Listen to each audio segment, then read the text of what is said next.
জানিয়ে দিব এইমাত্র পাওয়া ব্রেকিং নিউজ। ফেব্রুয়ারিতে হচ্ছে না নির্বাচন, ফেব্রুয়ারির আগেই গঠন করা হতে পারে তত্ত্বাবধায়ক সরকার। কঠিন বিপদে রয়েছে বিএনপি, তাহলে কি গ্রেপ্তার হতে পারেন তারেক রহমান? এদিকে বিএনপির গোমর ফাঁস করে দিলেন সাংবাদিক ইলিয়াস হোসাইন। তারেক রহমানকে নিয়ে দিলেন গোপন তথ্য। ভারতের সাথে তারেক রহমানের আতাত। বিএনপির কফিনে শেষ পেরেক দিলেন পিনাকি ভট্টাচার্য। বিএনপি কি তাহলে নির্বাচন সফলভাবে সম্পন্ন করতে পারবে না? চাঞ্চল্যকর তথ্য থাকছে সম্পূর্ণ ভিডিও জুড়ে, দেখতে থাকুন। পরিস্থিতি খুবই ভয়ঙ্কর। সেখান থেকে বের হয়ে আসতে পারবেন কিনা বাংলাদেশের মানুষ কিন্তু এখন কথা বলতে পারে। বাংলাদেশের মানুষ যা দরকার সেটা তার মুখ থেকে সে বলে আদায় করার মতো সেই ক্ষমতা, সেই সাহস কিন্তু তার এখন আছে। আগের এই হাসিনার সময় না, 2018 সাল আর 24 সালের নির্বাচনের মতো এই দেশে আরেকটা নির্বাচন করতে পারবেন না। পরিস্থিতি খুব একটা ভালো না, বিএনপির জন্য খুব একটা সুখকর না। আমরা চেয়েছিলাম বিএনপি ক্ষমতায় আসুক, তারা সেই মাঠ নিজেরা নিজেদের চাঁদাবাজি, দখলবাজি, মানুষের উপর অত্যাচার, মামলা বাণিজ্য এসব করে করে তারপরে তারা এই ভোট নষ্ট করেছে। আগামী 7 জানুয়ারি থেকে 10 জানুয়ারির মধ্যে নতুন তত্ত্বাবধায়ক সরকার আসার একটি সম্ভাবনা রয়েছে। একটি বিশ্বস্ত সূত্রের মারফত ভাই তিনি আমাকে মেসেজটা দিলেন। তিনি জানালেন আগামী কালকে বা আগামী পরশুদিনের মধ্যে হাইকোর্ট আরেকটি নতুন রিটও হতে পারে।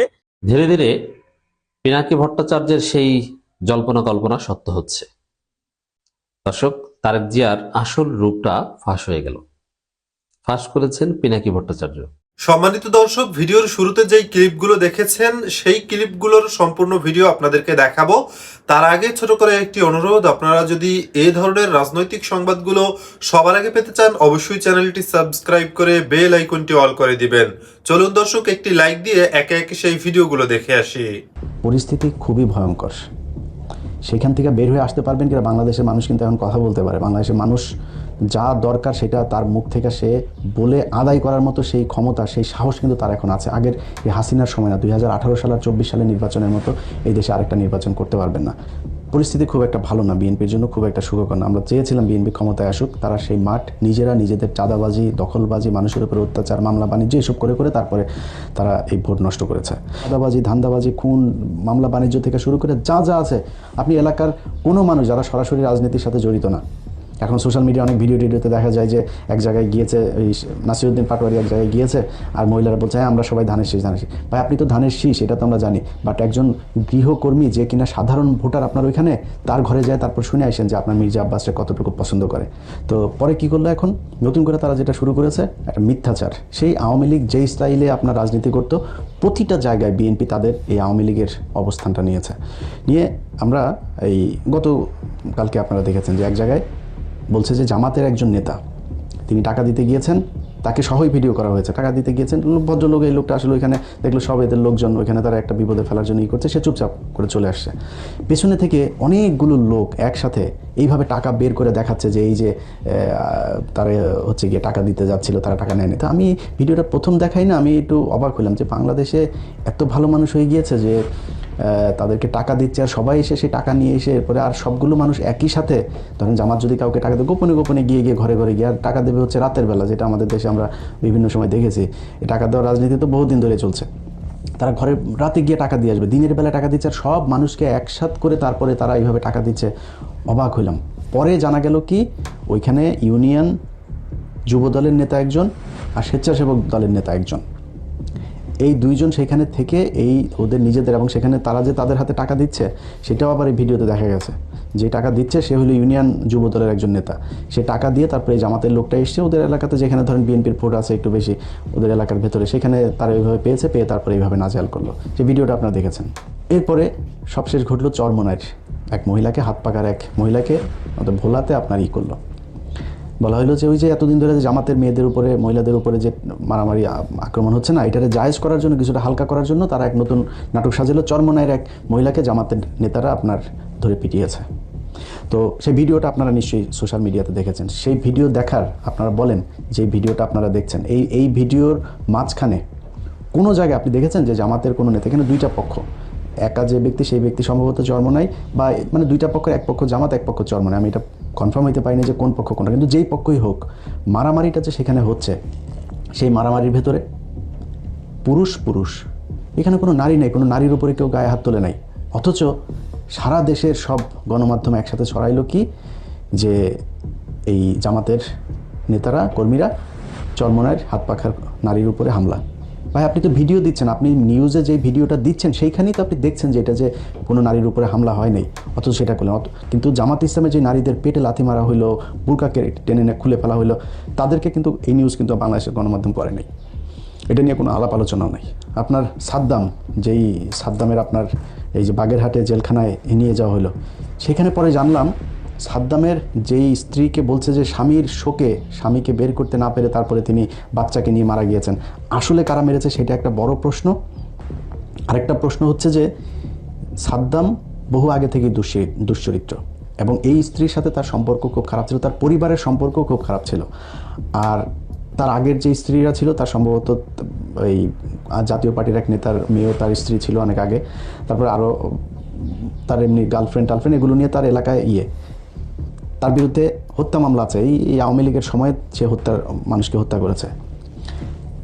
সেই লোকের মহিলার অর্থাৎ পরিবার, এই সাদ্দামের পরিবার, ছাত্রলীগের যে নেতা, তার পরিবারই তার বউকে ঘরে জায়গা দিতে চায়নি। নানান সমস্যা চলছিল, সেগুলো নিয়ে সে পারিবারিক কলহে সে মারা গেল। তারপরে হলো গিয়া তার লাশ আনতে দেয় নাই, তার এই প্যারোলে মুক্তি দেয়নি। প্যারোলে মুক্তির আপনি সময় মতো আবেদন না করলে আপনার মুক্তি দেবে কেমনে? আপনার যদি দেখাইতেই না চাইতো, আপনাকে নিয়ে এসে আনার চাইতে আপনার কাছে জেলখানায় নিয়ে গিয়েছে। সরকারের যদি আন্তরিকতা না থাকে তাহলে আপনারা জেলখানায়, হাসিনার মতো অমানুষ হইলে আপনারা মানুষের লাশ দেন নাই, আপনারা জেলখানায় নিয়ে গিয়েছে আপনার স্বামী স্ত্রীকে। এই বাংলাদেশে বহু মানুষ তার স্ত্রী, সন্তান, অনেকের বাবা তাদেরকে শেষ দেখা। ইলিয়াস আলী তার স্ত্রী দেখতে পেরেছে নাকি না? সবশেষ লাশ দেখতে পেরেছে? আপনারা তো জেলখানায় নিয়ে লাশ দেখানো হয়েছে। সেইটার এক বিশাল আওয়াজ তুলে তারপরে তার জামিন দেওয়া হলো। এখন জামিন দেওয়ার পরে সে তো কালকে মানুষ মারবে, ওর তো পেশাদার খুনি সে, তার আপনি ঠেকাবেন কীভাবে? এগুলো করা হচ্ছে। এইভাবে মিডিয়াকে কাজে লাগায় তারপরে জামাতের বিরুদ্ধে তারা যেই নোংরা একটা রাজনীতি শুরু করেছে, মানুষ মারার যে রাজনীতি শুরু করেছে, এটাতে কিন্তু ভাই ভোট বাড়ছে না আপনাদের। আমি একটা জিনিস বললাম, নির্বাচনের এই আগের দিন থেকে 2024 সালের 5ই আগস্ট পর্যন্ত আপনি প্রতিদিন যদি মাপেন, প্রতিটা সেকেন্ডে বিএনপি ক্ষতিগ্রস্ত হয়েছে, প্রতি সেকেন্ডে নিজেরা নিজেদেরকে ক্ষতিগ্রস্ত করেছে। চাঁদাবাজি, ধান্দাবাজি, খুন, মামলা বাণিজ্য থেকে শুরু করে যা আছে, আপনি এলাকার কোনো মানুষ যারা সরাসরি রাজনীতির সাথে জড়িত না, এখন সোশ্যাল মিডিয়া অনেক ভিডিওতে দেখা যায় যে এক জায়গায় গিয়েছে, এই নাসিরউদ্দিন পাটোয়ারি এক জায়গায় গিয়েছে, আর মহিলারা বলছে হ্যাঁ আমরা সবাই ধানের শীষ। ভাই আপনি তো ধানের শীষ, এটা তো আমরা জানি, বাট একজন গৃহকর্মী যে কিনা সাধারণ ভোটার আপনার ওইখানে, তার ঘরে যায় তারপর শুনে আসেন যে আপনার মির্জা আব্বাসকে কতটুকু পছন্দ করে। আপনাদের মির্জা আব্বাস বলছে যে তিনি হইল গিয়া এই এলাকার বহু পরিচিত লোক, আর নাসিরউদ্দিন পাটোয়ারি এখানে উড়ে এসে জুড়ে বসেছেন। ভাই আপনি বহু পরিচিত লোক দেখেই তো আপনি ভোট পাবেন না, কারণ আপনি 2001 থেকে 2006 এমপি ছিলেন। আমরা দেখেছি ওই মালিবাগের লোক, মৌচাকের লোক, খিলগাঁয়ের লোক, শান্তিবাগের লোক, রাজারবাগের লোক সবাই দেখেছে যে আপনি কি পরিমাণে চাঁদাবাজি করেন। আপনার লোক এখনও চাঁদাবাজি করছে, এটা মানুষ দেখছে, এই জন্য আপনি ভোট পাবেন না। নীরব বিপ্লব ঘটে যাবে এই দেশের ভোটের মাঠে। শুধু একটা কথা বলে রাখলাম, এই দেশের বহু আপনাদের অনেক বিশেষজ্ঞরা আছে না, যারা এখন জামাতকে 25টা আসন দিচ্ছে আর বিএনপি 350 আসন পাবে, এরকম জরিপ টরিপ হচ্ছে না? এই জরিপ আমরা ডাকসু নির্বাচনের সময় দেখেছি। ওই ডাকসু নির্বাচনের আগে দিয়ে আমরা বলেছিলাম যেটা, সেটাই হয়েছে, সামনেও সেটাই হবে। আমরা চাই ভাই, খুব বেশি গ্যাঞ্জাম লাগাইতে চাই না, কোনো কারোর পক্ষে একদম সরাসরি অংশ নিতে চাই না, কিন্তু আমরা কিন্তু ভাই ধান্দাবাজি করার জন্য এই 6 বছর এইভাবে একদম নিজের পরিবার, নিজের জীবন বিপন্ন করে তারপর আওয়ামী লীগের বিরুদ্ধে কথা বলি নাই। আমার কটা টাকা পয়সা দিয়ে তারপরে কারোর পক্ষে বলাবেন যেটা অনৈতিক কথা, অবিচার, সেটার পক্ষে কথা বলেন, এটা আমারে দেওয়া হবে না। সো আপনারা বাধ্য করছেন এগুলো নিয়ে কথা বলাতে, আলোচনায় আসতে, এটা কিন্তু আপনাদের ভোট নষ্ট হচ্ছে। সো সাবধান হয়ে যান। যদি সাবধান না হন, সেক্ষেত্রে 12 তারিখ আসতে আসতে যেভাবে গ্র্যাজুয়ালি আপনারা ডাউনে গিয়েছেন না, আস্তে আস্তে যাইতে থাকবেন, যাই দেখবেন যে পরিস্থিতি খুবই ভয়ঙ্কর। সেইখান থেকে বের হয়ে আসতে পারবেন কিনা, বাংলাদেশের মানুষ কিন্তু এখন কথা বলতে পারে। বাংলাদেশের মানুষ যা দরকার সেটা তার মুখ থেকে সে বলে আদায় করার মতো সেই ক্ষমতা, সেই সাহস কিন্তু তার এখন আছে। আগের এই হাসিনার সময় না, 2018 সাল আর 24 সালে নির্বাচনের মতো এই দেশে আরেকটা নির্বাচন করতে পারবেন না। আপনি নির্বাচনে ভোট পাবেন, ভোটার আপনাকে ভোট দেবে, দেওয়ার জন্য যা যা করা দরকার সেটা করেন। আগামী 7 জানুয়ারি থেকে 10 জানুয়ারির মধ্যে নতুন তত্ত্বাবধায়ক সরকার আসার একটি সম্ভাবনা রয়েছে। একটি বিশ্বস্ত সূত্রের মারফত ভাই তিনি আমাকে মেসেজটা দিলেন। তিনি জানালেন আগামীকালকে বা আগামী পরশু দিনের মধ্যে হাইকোর্ট আরেকটি নতুন রিটও হতে পারে, যে রিটটা আপনারা জানেন যে সম্প্রতি তথাকথিত গণভোটের হ্যাঁ ভোটের পক্ষে প্রচারণায় সরকার 124 কোটি টাকা ব্যয় করেছে। এর বিরুদ্ধে মূলত এই রিটটি করা হতে পারে। ডিএমপির পুলিশের অর্থাৎ ঢাকা মেট্রোপলিটন পুলিশের মিডিয়া সেক্টরে কর্মরত একজন পুলিশের একজন অফিসার, তিনি তার নাম প্রকাশ করা যাচ্ছে না, তিনি আমাকে একটি মেসেজ দিয়েছেন। তিনি যেটা জানিয়েছেন যে সম্প্রতি যেটা 12 তারিখকে কেন্দ্র করে তারা যে একটা মেটিকুলাস ডিজাইন করেছে ডেভিল ইউনুসগঞ্জ এবং জামাতি গংরা, তারা মূলত 162 আসন জামাত ইসলামী নেবে, 25টা আসন এনসিপি কে দিবে, আর 40টা আসন বিএনপির মাঝে বন্টন করে দিবে জনগণের ভোটটা। মূলত তারা যেভাবে এভাবে একটা ভাগ বাটোয়ারা করছে, অর্থাৎ 162টা জামাত এবং 25টা এনসিপি এবং 40টা বিএনপির মাঝে, এমন মেসেজটা রয়েছে। আমাদের দেশে বিভিন্ন মসজিদে যে সকল ইমামগণ রয়েছেন, অনেক আলেম ওলামাগণ রয়েছেন যারা মিডিয়ার সামনে আসেন না, আমরা জানি, কিন্তু আপনারা অনেক বড় কাজগুলো করে থাকেন, বিশেষ করে ইসলাম প্রচারের ক্ষেত্রে আপনাদের বিষয়। সম্প্রতি সময় নির্বাচনের এই যে একটা তথাকথিত নির্বাচনের কথা, ওরা যেটা মানে যা কিছু এখন করতেছে, এর মধ্য দিয়ে তাদের চরিত্র, আসল চরিত্রটা ফুসে উঠতেছে বা বেরিয়ে আসতেছে, আপনারা সেটা প্রত্যক্ষ করতেছেন।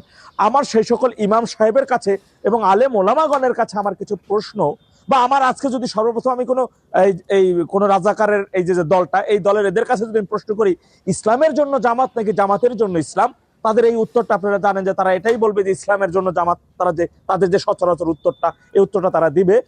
কিন্তু আপনারা কখনো দেখেছেন যে ইসলাম মদের পক্ষে আছে? যে মদকে তারা যেভাবে মদকে এখন মানুষের মাঝে বিলিয়ে দেওয়ার জন্য সে প্রতিশ্রুতি তারা দিয়েছে, তারা বলতেছে যে তারা ইসলামের দল, আবার তারা বলতেছে যে না, তারা ইসলাম কায়েম করবে না, ইসলামের শরিয়া আইন তারা করবে না। দেখেন মুনাফিকের চরিত্রগুলো। এরপর তারা দেখতেছে যে নারীদেরকে কিভাবে দেখলে পারে সুন্দরভাবে জড়াই ধরতেছে, এটাও দেখতেছেন। এরপরে আপনি দেখছেন তাদের কিন্তু অন্য ধর্মের একটা সংগঠন লোকেরা রয়েছে। এখন আমার মসজিদের খতিবগণ, ইমামগণেরা আপনারা দেখতেছেন নিজেদের চোখের সামনে, এটা কি মুনাফিকি চরিত্র না? আপনারা জানেন কুল্লু নাফসিন যায়িকাতুল মাউত, দুনিয়ার সকল প্রাণীকে একদিন মৃত্যুর স্বাদ, মৃত্যুর শরবত গ্রহণ করতে হবে বা মৃত্যুর স্বাদ নিতে হবে। এই তো মানে সব প্রাণীকে একদিন মরতে হবে। তাহলে আপনারা কিসের ভয়ে ওদের এই মুনাফিকি কাণ্ডগুলো মসজিদের খুতবায়, মসজিদে যে সকল মুসল্লিরা, সাধারণ মুসল্লিরা যাচ্ছে, তাদের মাঝে এই সচেতনমূলক কথাগুলো, বার্তাটি তুলে কেন দিচ্ছেন না? আপনারা দেখতেছেন ওরা সেই যেটা নবী করিম সাল্লাল্লাহু আলাইহি ওয়াসাল্লাম 1000 বছর আগে বলে গেছিল, এই মুনাফিকদের কথা, এদের বিষয়ে সাবধানতার কথা বলেছিল। আপনি কিন্তু ইসলামকে শিক্ষা করেছেন, আমি জেনারেল লাইনের ছাত্র, আমি জেনারেল লাইন থেকে পড়াশোনা করেছি। আপনার উপর কিন্তু আমার থেকে দায়িত্বটা আরো বেশি। আপনারা এই প্রচারণাটা করবেন। মনে রাখবেন, বিশ্বের ইন্দোনেশিয়া বাংলা বিশ্বের 1 নম্বর মুসলিম দেশ, 2য় মুসলিম প্রধান দেশ বাংলাদেশ, 3য় মুসলিম প্রধান দেশ ভারত, 4র্থ মুসলিম প্রধান দেশ পাকিস্তান। অথচ এই পাকিস্তান বিগত দিনগুলোতে ইসলামের কথা বলে, ইসলাম কায়েমের কথা বলে এই পর্যন্ত প্রায় 70 লক্ষ, সারা দেশব্যাপী 70 লাখের বেশি মুসলমানদেরকে নির্বিচারে তারা হত্যা করেছে। ইসলাম কি ধর্ষণের কথা বলে? ইসলামকে কাউকে হত্যা করার কথা বলে? বোমাবাজির কথা বলে? বলাৎকারের কথা বলে? ইসলাম কায়েম করে কি মানে নিজের ধর্মকে, মানে নিজের ধর্মের নামে যা ইচ্ছা তাই করে যাব, আমার ইসলামের অমুক প্রতীকে ভোট দিলে জান্নাতে যাওয়া যাবে, এই ধরনের কথা বলে? আপনার কাছে আমার প্রশ্ন, আপনাদের কাছে আমার প্রশ্ন, ইসলাম নারীদের ধর্ষণের জন্য কথা বলে কিনা? ইসলাম ব্যভিচারের কথা বলে কিনা? মদ পানের কথা বলে কিনা? তাহলে এই মুনাফিকের সংগঠনটা সেটা আমাদের কাছে বিদ্যমান, আমরা সেটা দেখতেছি। এই পাকিস্তান সারা দেশব্যাপী, বিশ্বব্যাপী যেভাবে নিরীহ মুসলমানদের তারা হত্যা করে চলছে এখন পর্যন্ত। পাকিস্তান ইসলাম প্রতিষ্ঠার কথা বলে ধর্ষণ করে, খুন করে, জঙ্গিবাদ করে, সারা দেশব্যাপী মুসলমানদের হত্যা করে। পাকিস্তানে রেখে দেওয়া এই জামাত, এটা পাকিস্তানের একটা সহযোগী সংগঠন, এটা পাকিস্তান থেকে এই দেশে এসেছে, তাদের বীর্যগুলো এই দেশে রেখে গেছে। সেই বীর্য জন্ম নেওয়া পয়দাগুলো, রাজাকার বাচ্চাগুলো আজকে দেশটাকে ধ্বংস করতেছে, আজকে নিরীহ সাধারণ মানুষকে নির্বিচারে হত্যা করতেছে। তাহলে আপনারা এই বিষয় কেন তাদের বিরুদ্ধে সোচ্চার হচ্ছেন না? কেন তাদের বিরুদ্ধে আপনারা প্রতিবাদ গর্জে উঠছেন না? কেন প্রতিবাদ করতেছেন না? মৃত্যুকে ভয় পাচ্ছেন, কিন্তু মৃত্যু তো আপনার একদিন না একদিন হবে, মৃত্যু আপনার হবে, এটা নিশ্চিত। আপনারা ঐক্যবদ্ধ হন, সোচ্চার হন। এই নরপিচাস, নরখাদক, দেশ বিরোধী, স্বাধীনতা বিরোধী, ধর্ষক, ধরুন 1971 সালে আমার দেশের 2 লক্ষ মা বোনের শস্ত্রহানি করেছে, হাজার হাজার শত শত ঘর বাড়ি লুটপাট করেছে পুরো দেশের, তারা এই মুনাফিক জাতিটাকে বিরুদ্ধে আপনাদের সোচ্চার হতে হবে। এই মুনাফিক জাতিকে নির্মূল করতে হবে এই দেশের মুসলমানদের জন্য, এই দেশের মুসলিমকে, ইসলামকে রক্ষার জন্য, ওদের হাত থেকে ইসলামকে রক্ষার জন্য আপনাদের সোচ্চার হতে হবে। সোচ্চার হওয়া ইমানি দায়িত্ব বলে আমি মনে করছি। ভাইয়েরা আমার, তৃণমূলের ভাইয়েরা আমার, আমরা লড়বো চূড়ান্ত ভাবে। কখন কোন দুর্ঘটনা হবে, কি বিপদ হবে এই ধরনের চিন্তা ভাবনা করার কোনো সুযোগ নেই। আমাদের ঘুরে দাঁড়াতে হবে, আমাদেরকে রাজপথে সম্মুখ ভাবে জীবন বাজি রেখে দেশের স্বাধীনতা সার্বভৌমত্ব রক্ষার জন্য ওদের বিরুদ্ধে আমাদের সংগ্রাম করতে হবে। আমরা এই অপশক্তি, এই ধর্ষক, এই স্বাধীনতা বিরোধী, দেশ বিরোধী এই সকল মুনাফিকদের বিরুদ্ধে আমাদের গর্জে উঠতে হবে। সেইভাবে আমাদের প্রস্তুতি নিতে হবে। খুব শীঘ্রই ওদের খেলা শেষ দিকে চলে আসছে। গণজোয়ারের মাধ্যমে একটি দুর্বার আন্দোলন ঘটিয়ে ওদের এই মাটিতেই আমরা সারা জীবনের জন্য ওদের চ্যাপ্টার ক্লোজ করে দেব ইনশাআল্লাহ। জয় বাংলা, জয় বঙ্গবন্ধু, বাংলাদেশ চিরজীবী হোক। ধীরে ধীরে পিনাকি ভট্টাচার্যের সেই জল্পনা কল্পনা সত্য হচ্ছে। দর্শক, তারেক জিয়ার আসল রূপটা ফাঁস হয়ে গেল। ফাঁস করেছেন পিনাকি ভট্টাচার্য, কিন্তু এখন মাঠে ময়দানে সেটা তারেক রহমান নিজেই প্রমাণ করে দিচ্ছেন যে পিনাকির যে ভবিষ্যৎবাণী, পিনাকির যে প্রজেকশন তারেক জিয়া সম্পর্কে সেটা সত্য, এবং সেটা এখন মার্কেটিং করছেন নাসিরউদ্দিন পাটোয়ারিরা। পিনাকি একটা ভিডিওতে বলেছিলেন যে বিএনপি হচ্ছে ভারপ্রাপ্ত আওয়ামী লীগ। তো বিএনপি যদি ভারপ্রাপ্ত আওয়ামী লীগ হয় তাহলে তারেক জিয়া হবেন ভারপ্রাপ্ত শেখ হাসিনা। হ্যাঁ, তারেক জিয়ার চরিত্রের সাথে এখন শেখ হাসিনার চরিত্র মিলে যাচ্ছে। তারেক জিয়ার দর্শন আর শেখ হাসিনার দর্শন এক অভিন্ন। দর্শক, আপনারা দেখেছেন যে স্পষ্টভাবে বিএনপি তারেক রহমানের পক্ষ থেকে ঘোষণা দিচ্ছে যে বিএনপি জিততে পারলে আওয়ামী লীগকে রাজনীতি করার সুযোগ দেবে তারেক রহমান। একদম দিবালোকে স্পষ্ট। আবার টাইম ম্যাগাজিনের সাথে তারেক রহমান ক্লিয়ারলি বলেছেন যে আওয়ামী লীগ নিষিদ্ধ করা ঠিক হয়নি। একটা দল নিষিদ্ধ করবেন কেন? কালকে যদি আমার উপর নিষেধাজ্ঞা দেন, না, আমরা এটা সমর্থন করি না। অতএব বিএনপি যে ভারপ্রাপ্ত আওয়ামী লীগ, এতে আর কোনো সন্দেহ সংশয় নেই। পিনাকির বক্তব্য ডান পক্ষ বাম পক্ষ, left hand right hand proved, ডান পক্ষ বাম পক্ষ প্রমাণিত। সে বীজগণিতে যেরকম ডান পক্ষ বাম পক্ষ প্রমাণিত হয়, এটা এখন প্রমাণিত হয়েছে যে বিএনপি হচ্ছে ভারপ্রাপ্ত আওয়ামী লীগ।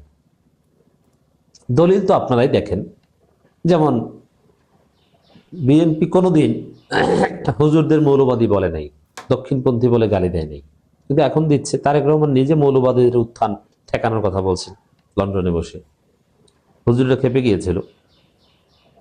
এটাই তো ভারপ্রাপ্ত আওয়ামী লীগ। আবার আলেমুল আমাদেরকে প্রতিপক্ষকে রাজাকার বলে গালি দেওয়া, এটা বিএনপি কোনোদিন করেছে? করেনি।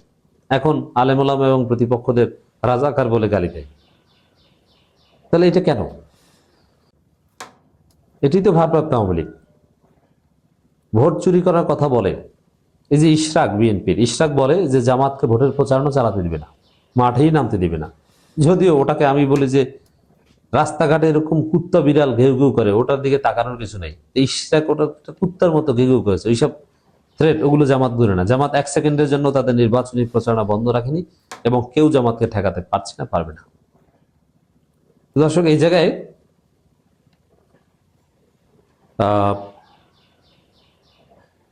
পিনাকি যেটা বলেছিল ওইটাই, এই যে আচরণ, এটাই তো আওয়ামী স্টাইলের আচরণ। এটাকেই তো বলা হয় ভারপ্রাপ্ত আওয়ামী লীগ। পার্থক্য নাই তো। আবার আপনারা জানেন যে কিভাবে কেন্দ্র দখল করবে, কিভাবে ভোট চুরি করবে, এরকম সব পরিকল্পনা বিএনপি অলরেডি করে ফেলেছে। বিএনপির সব প্ল্যান ফাইনাল। একদম সূক্ষ্মভাবে দায়িত্ব দিয়ে দেওয়া হয়েছে, তুমি ওই এলাকার ভোট ডাকাতি করবা, এভাবে সেন্টার দখল করবা। জামাত তার এজেন্টদের শিখায় কিভাবে সুষ্ঠুভাবে নির্বাচনী প্রক্রিয়া সম্পন্ন করা যায়, তার এজেন্ট হিসেবে দায়িত্ব পালন করা যায়, পোলিং এজেন্টের কাজ কি সেগুলো। আর বিএনপি তার এজেন্টকে শিখায় কিভাবে কেন্দ্র দখল করা যায়। তো দর্শক, কেন্দ্র দখল টখল এগুলো দিয়ে চলবে না, কিন্তু বিএনপি এগুলো করছে, যেটা ভারপ্রাপ্ত আওয়ামী লীগ। সর্বোপরি যদি বলি, আসল পয়েন্ট, গণভোট নিয়ে নাটকীয়তার আশ্রয় নিয়ে বিএনপি কার্যত গণতন্ত্রকে হত্যা করতে যাচ্ছে। কারণ গণভোট যদি সফল না হয়, গণভোট যদি হা না জিতে, তাহলে বাংলাদেশে আবার পেছনে চলে যাবে। এখন নতুন বাংলাদেশে গণতন্ত্রের মূল ভিত্তি হচ্ছে গণভোটে হা পাশ করানো। হা নিয়ে আপনারা জানেন যে বিএনপির মাঠ পর্যায়ের নেতাকর্মীরা সবাই নায়ের পক্ষে প্রচারণা চালাচ্ছে, বলে হা ভোট দিলে সংবিধানে বিসমিল্লাহ থাকবে না, হা ভোট দিলে এই থাকবে না সেই থাকবে না, হা ভোট দিলে এই হবে সেই হবে এইসব কথাবার্তা বলছে। হ্যাঁ ভোট দিলে রাজাকাররা জিতে যাবে, 16ই ডিসেম্বর থাকবে না, এটা বিএনপি মাঠে ময়দানে প্রচার করছে। বিএনপির সিনিয়র নেতারা অনেকে বলেছেন যে গণভোটে না ভোট দিতে হবে, যেমন জয়নুল আবেদিন ফারুক, তার বিরুদ্ধে তো কোনো ব্যবস্থা নেওয়া হয়নি। এর মানে ওইটাই তারেক রহমানের কথা। এখন আবার তারেক রহমান সাদিক কায়েমের থ্রেট শুনে ভয় বলছেন যে গণভোটে হা দিবেন, কিন্তু এটা বলছেন কিন্তু ভিতরে ভিতরে তলে তলে তো আপনার প্রচারণা চালাচ্ছেন আরেকটা। আপনাদের বিশ্বাস করবো কিভাবে যদি তাও দায় সারা ভাবে কোন রকম একবার বলেছেন? আপনাদের কোনো সিনসিয়ারিটি নেই। কিন্তু জামাত যেভাবে গণভোটের পক্ষে সিরিয়াসলি প্রচারণা চালায়, আপনারা পারলে ওইভাবে চালান না, তা পারবেন না। তো এটাও একটা আলামত যে গণভোট নিয়ে নাটকীয়তা করছেন, কার্যত আপনারা ন্যায়ের পক্ষে। এটা হচ্ছে ভারপ্রাপ্ত আওয়ামী লীগের প্রমাণ। নাসিরুদ্দিন পাটোয়ারি একটা কথা বলেছেন, তারেক রহমান গণতন্ত্রকে হত্যা করছেন। নাসিরুদ্দিন পাটোয়ারি তো গণতন্ত্রকে হত্যা করতে তো শেখ হাসিনা, এখন আবার তারেক রহমান গণতন্ত্রকে হত্যা করছে। এই যে প্রতিপক্ষ নেতাকে কুপিয়ে ইট দিয়ে থেতলে হত্যা করা, শেরপুরে যেটা ঘটেছে, এটি তো গণতন্ত্রকে হত্যা করা। তারেক রহমান এর জন্য দুঃখ প্রকাশ করেছেন না ওই হত্যা নিন্দা জানিয়েছেন? তারেক রহমান সে শেরপুরে ঘটনা নিয়ে কোনো কথা বলেছেন? এর মানে লাশ পড়বে পড়ুক, এতে তারেকের কিছু আসে যায় না। বিরোধী নেতাকে হত্যা করা, ওইটি তো গণতন্ত্রকে হত্যা করা। তারেক রহমান এটা করছেন। নারীদের উপর হামলা করা, সহিংসতা, এটা কি? ওইটি তো গণতন্ত্রকে হত্যা করা। এ বিষয়ে তারেক রহমান কিছু বলছেন না। অতএব সেই পিনাকি ভট্টাচার্যের যে থিওরি ভারপ্রাপ্ত আওয়ামী লীগ হচ্ছে বিএনপি, এটার উপর ভিত্তি করে নাসিরুদ্দিন পাটোয়ারির এই বক্তব্য সঠিক। তারেক রহমান গণতন্ত্রকে হত্যা করছেন। ভোট চুরির বন্দোবস্ত যিনি করছেন, চেষ্টা করছেন, প্রতিপক্ষকে হত্যা করছেন, এরপর কি বলবেন যে তারেক গণতন্ত্রকে হত্যা করছে না? আর টাইম ম্যাগাজিনই তো বলেছে তারেক রহমান বখাটে পুত্র, ইউনিভার্সিটি ড্রপ আউট এবং খাম্বা। এটা টাইম ম্যাগাজিন বলে। তাহলে আপনি চিন্তা করেন যে তারেক রহমানের হাল মাকাম কোন পর্যায়ে বর্তমানে আছে। ঢাকা 8 আসনে 11 দলীয় জোটের প্রার্থী ও জাতীয় নাগরিক পার্টির মুখ্য সমন্বয়ক নাসিরুদ্দিন পাটোয়ারি অভিযোগ করে বলেছেন, খালেদা জিয়া গণতন্ত্রের পক্ষে কাজ করলো, তাকে ব্যবহার করে গণতন্ত্র হত্যা করছে বিএনপি চেয়ারপারসন তারেক রহমান। আপনারা দেখেছেন যে বরিশালে একদম জিয়াউর রহমানের সাথে রাজনীতি করা বিএনপির উপজেলা পর্যায়ের সিনিয়র নেতারা জামাত ইসলামীতে যোগ দিয়েছে এবং তারা বলছে যে জিয়াউর রহমানের মৃত্যুর মধ্য দিয়ে অর্ধেক বিএনপি ধ্বংস হয়েছে, খালেদা জিয়ার মৃত্যুর মধ্য দিয়ে কার্যত পুরো বিএনপি ধ্বংস হয়েছে। অতএব নাসিরুদ্দিন পাটোয়ারির এই কথা বিএনপিও বিশ্বাস করে যে তারেক রহমান গণতন্ত্রকে হত্যা করত, খালেদা জিয়ার পথে নাই। নাসিরুদ্দিন পাটোয়ারি বলেন, বিএনপির ফ্যামিলি কার্ড এবং কৃষক কার্ড দেওয়ার প্রতিশ্রুতি জনগণের সঙ্গে ধোঁকাবাজি ছাড়া আর কিছুই নয়। ঢাকা 8 আসনের বিএনপি প্রার্থী মির্জা আব্বাসকে সন্ত্রাসী আখ্যা দিয়ে এই এনসিপি নেতা বলেন, অন্যায় ও দুর্নীতির সঙ্গে কোনো আপোষ করা হবে না, নির্বাচিত হলে নিজ আসনে জনকল্যাণে বিভিন্ন উন্নয়ন কাজ করবেন বলেও আশ্বাস দেন তিনি। দেখ দর্শক, মির্জা আব্বাস সন্ত্রাসী এটা স্পষ্টভাবে বলছেন, আর মির্জা আব্বাসকে প্রশ্রয় দিচ্ছেন তারেক রহমান। দর্শক, আপনারা তো স্পষ্ট চারিদিকে দেখতে পাচ্ছেন বিএনপির ভোট ডাকাতির সম্ভাব্য চেষ্টা, গণভোট নিয়ে নাটকীয়তা এবং আওয়ামী লীগকে ফিরিয়ে আনার ঘোষণা, সব একত্র করলে এবং প্রতিপক্ষকে হত্যা, নারীর উপর সহিংসতা, এগুলোর মধ্য দিয়ে দিবালোকের ন্যায় স্পষ্ট হচ্ছে পিনাকি ভট্টাচার্যের সেই কথাই সঠিক। বিএনপি হচ্ছে ভারপ্রাপ্ত আওয়ামী লীগ। এই ভিডিওগুলো দেখছিলেন, এ সম্পর্কে আপনাদের কোনো মন্তব্য থেকে থাকলে অবশ্যই কমেন্টে আপনাদের মতামত লিখে পাঠাবেন। ভিডিও ভালো লাগলে চ্যানেলটি সাবস্ক্রাইব করে আমাদের সাথেই থাকতে পারেন। পরবর্তী আপডেট নিউজটি সবার আগে পাওয়ার জন্য বেল আইকনটি অল করে রাখতে পারেন। এবারের মতো এখানেই বিদায় নিচ্ছি। শীঘ্রই দেখা হয়ে যাবে বাংলাদেশের রাজনৈতিক সর্বশেষ কোনো গুরুত্বপূর্ণ আপডেট নিয়ে। ততক্ষণ সকলে ভালো থাকুন, সুস্থ থাকুন। আসসালামু আলাইকুম ওয়া রাহমাতুল্লাহি ওয়া বারাকাতুহু।